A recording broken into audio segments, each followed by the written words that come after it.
Looking at mirror.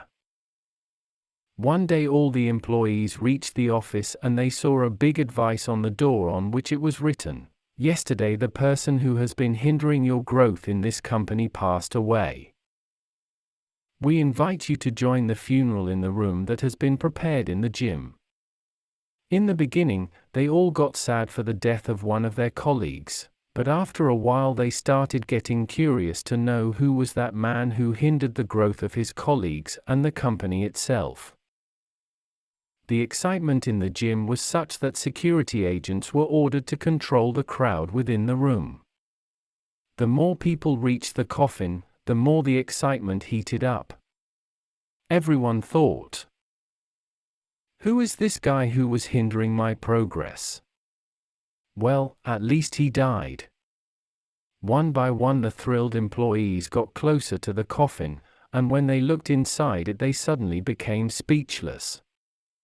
They stood nearby the coffin, shocked and in silence, as if someone had touched the deepest part of their soul. There was a mirror inside the coffin. Everyone who looked inside it could see himself. There was also a sign next to the mirror that said, "There is only one person who is capable to set limits to your growth, it is you. You are the only person who can revolutionize your life. You are the only person who can influence your happiness, your realization, and your success. You are the only person who can help yourself. Your life does not change when your boss changes, when your friends change, when your partner changes, when your company changes.